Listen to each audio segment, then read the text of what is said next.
Hello, everyone. It is I, the man, the myth, the mustache. Tim here with a brand new video for you, and a rather slightly spooky one at that. We're doing a special offshoot series called Day of Terror.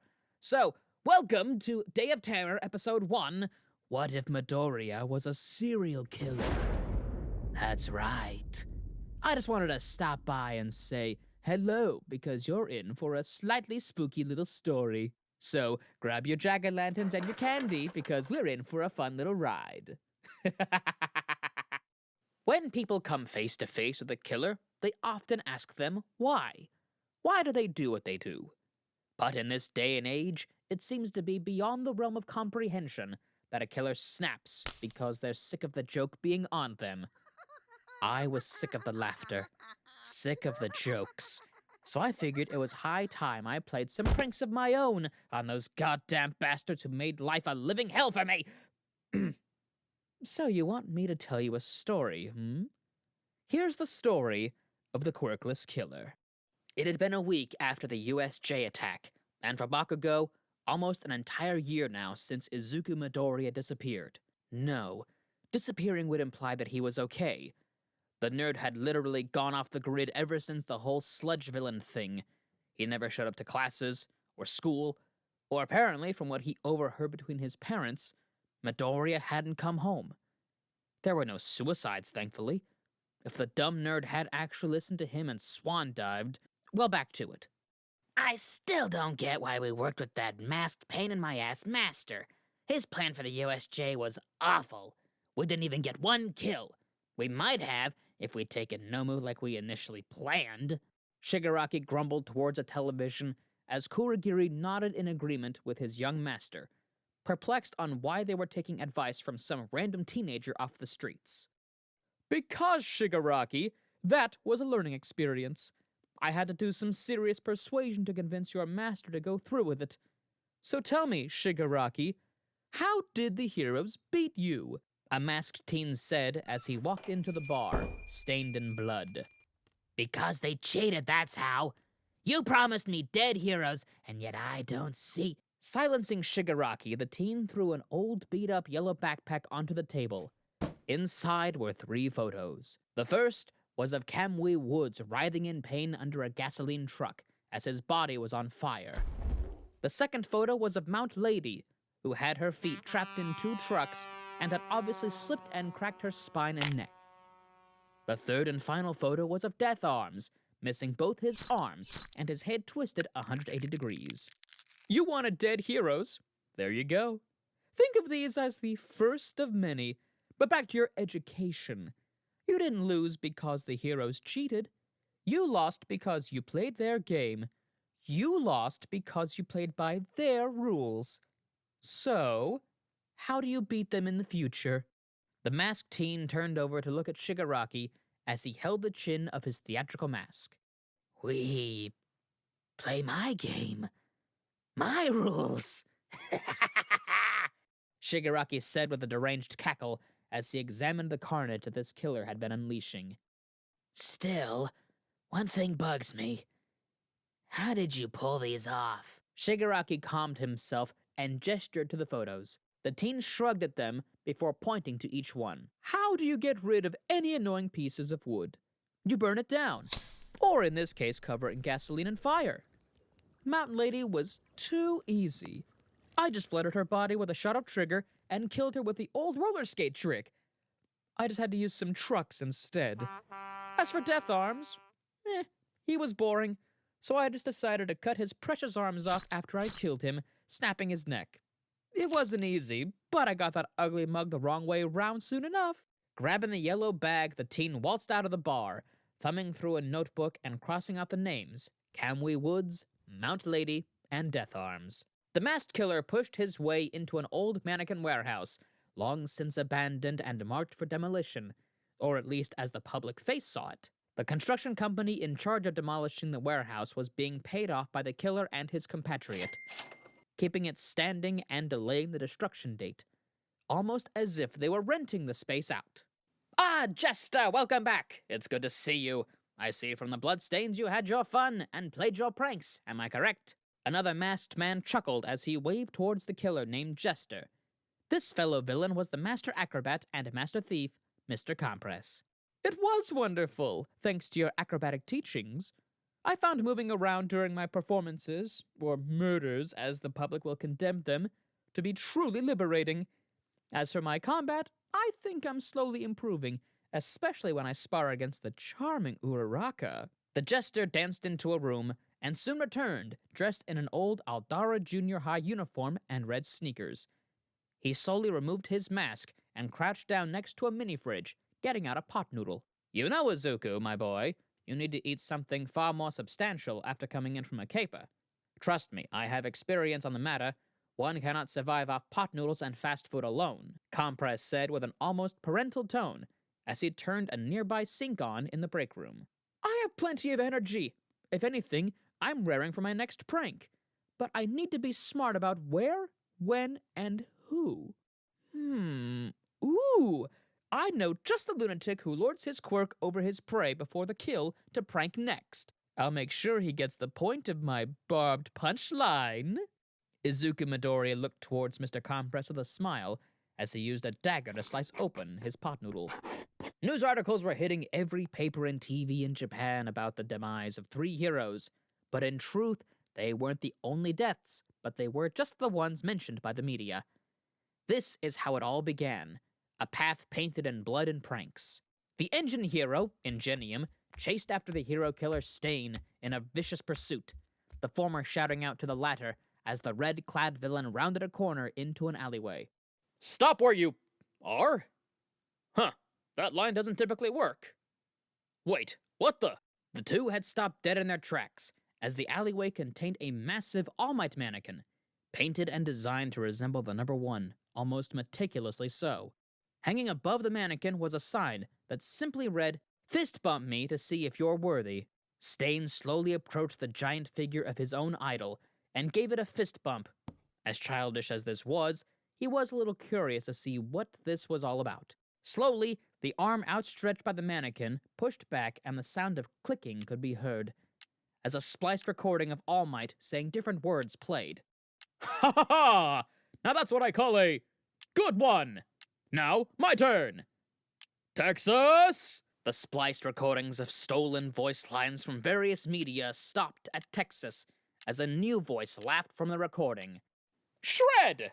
As the voice roared out, the chest of the All Might mannequin opened wide and blasted several spring-loaded knives and daggers, killing Stain the moment they were shot into him, sending his corpse flying past Ingenium, knocked onto the floor. Ingenium spotted a figure watching the entire show from a rooftop. Izuku gave a bow as his green coattails billowed in the wind, and his bladed heels glittered in the moonlight, all the while hiding his face behind that mask.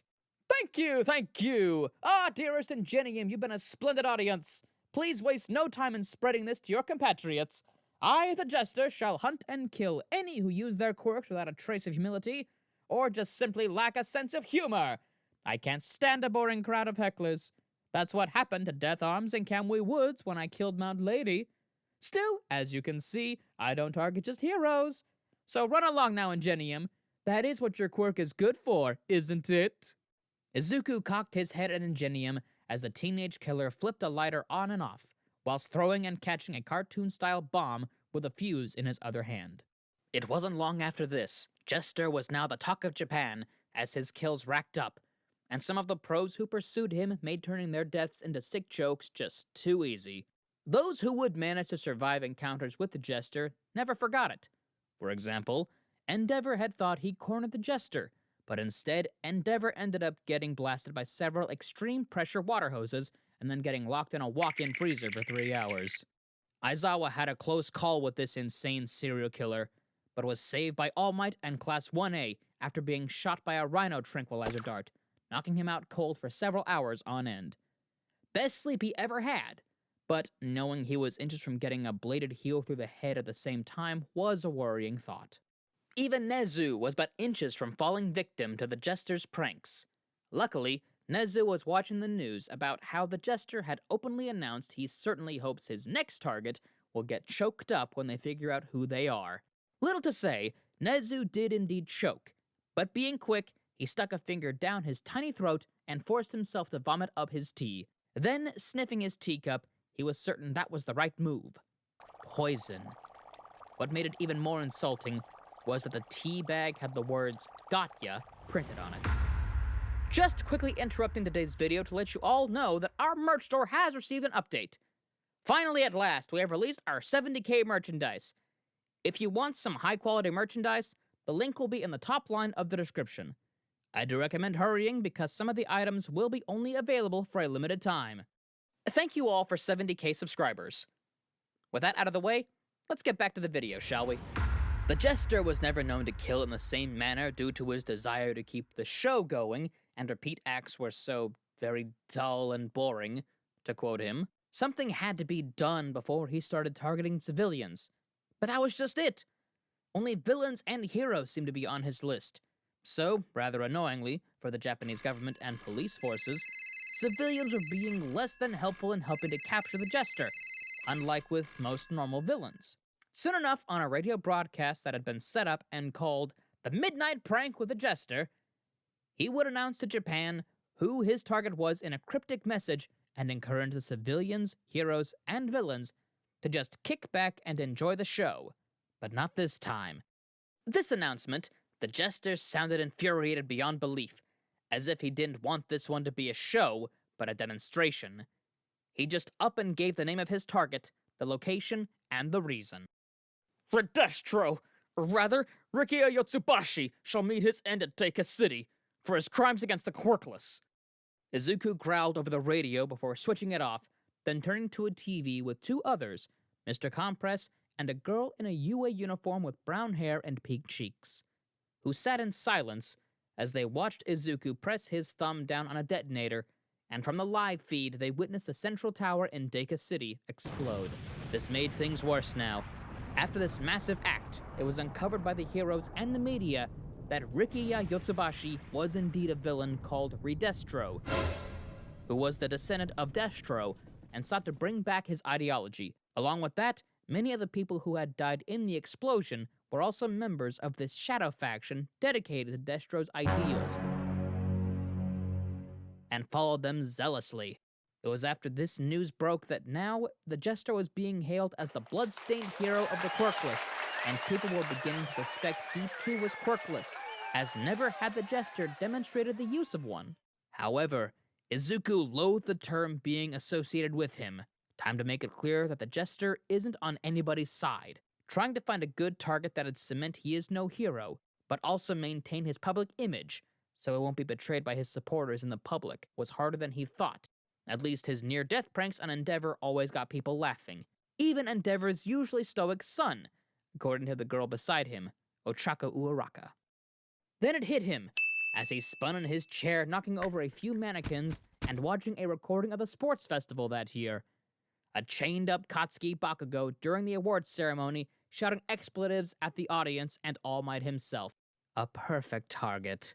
Turning his radio on again, Izuku smirked as it ticked to midnight. Hello, and welcome to the Midnight Prank with me, the Jester. Now, some of you are guessing and asking, do you have a quirk, Mr. the Jester? The answer is no. No, I don't have a quirk. This is all skill and practice. So, on to who's tomorrow's target? Well, I can promise you something. This one will go out in a bigger bang than Redestro did. That is, if he doesn't take a swan dive off the roof and pray he's born with a better personality in his next life. Cutting the transmission, Izuku cackled with glee as he started looking over the stolen data he had on Hero Course student support gear. Ever since the media prank radio broadcast started, Bakugo had always listened and watched where the Jester pointed. He didn't want to openly admit, but he didn't see a villain or a hero, but a vigilante that was like Stain, but 10 times worse. Because unlike Stain, this guy had ideals, supporters among the civilians, and a brain. After listening to it, Bakugo started getting text after text from his old middle school buddies. Lackeys was more like it. They were freaking out, saying that Bakugo was the target, and Izuku must have asked the Jester to do it, or the Jester had found out. Bakugo didn't have time for their little freak-out. If that clown was coming for him, then the Jester should bring his A-game. Doing as she was asked, Uraraka had switched out Bakugo's grenade gauntlets for the Jester's prank gauntlets. But she was also asked to pull something off, something extremely dangerous, and if it went belly up, Mr. Compress would be tailing her and had sworn to get her out of there if the situation called for it. Hey, Todoroki, you have a second to talk? It's super important. I know you want to get out of class early to watch TV for who's going to get the Jester's judgment today, but I already know. Todoroki looked up at Uraraka and raised an eyebrow, noticing that everyone but them had left, and she was speaking in a hushed tone. You have my attention, he quietly and bluntly replied, now giving the zero-gravity quirk user the attention she desired. It's Bakugo, and the Jester is someone I know personally. He wants your help in setting the stage, as it were.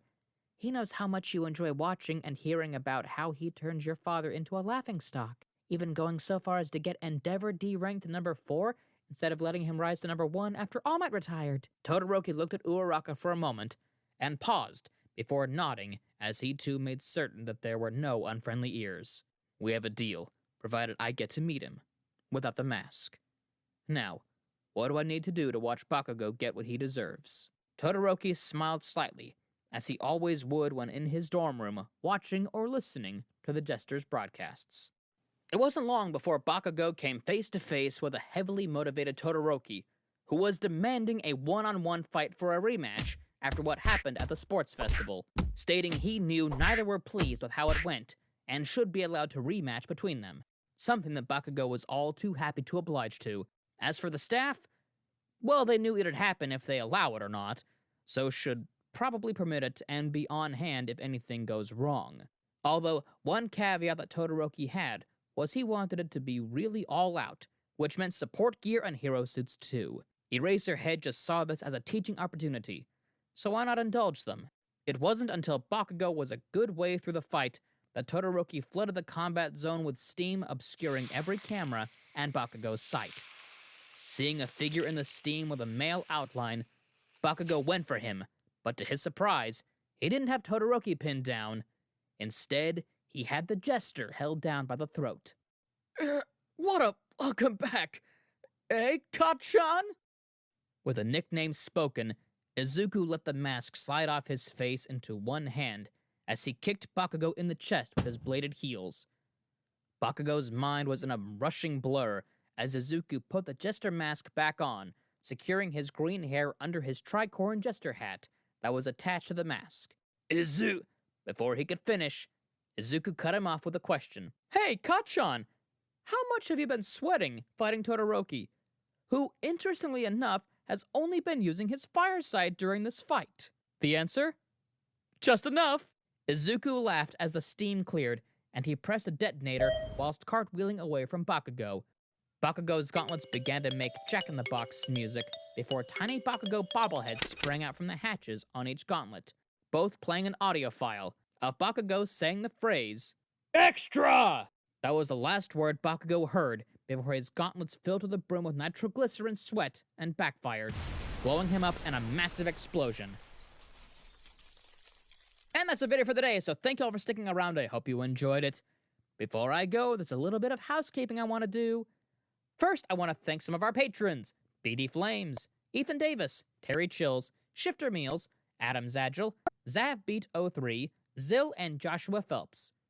Secondly, I also want to thank some of our YouTube members: Toy Acosta, Rob the King, Sith Lord 906, CF2364, and Knuckles, Rimiu Tempest, Angel Juarez, Donald C. Stewart, Bryant Greer, and Refeek135. Third, if you're in the mood for some more great storytelling, We the Celestials has you covered. Our We the Celestials, My Hero Academia, and Naruto What If channels retell the story of their namesake anime with a twist. Check out more if you're interested. Fourth, on behalf of We the Celestials, I want to thank everyone involved in today's excellent content production. Their details can be found in the description. Give some love to the writer and the editors because they do a lot of work. Trust me. Finally, if you like what we do here with the Celestials, I want to extend an invitation to join our team. There's only one caveat: you must be 16 years or older to join our crew. You can sign up for whichever category fills your interests by joining the recruitment Discord using the link in the description below. But that's it for today's video, So thank you all for watching and have an amazing day. And as always, be kind to yourselves, be kind to others, and stay awesome. But also, happy Halloween! Mustache out.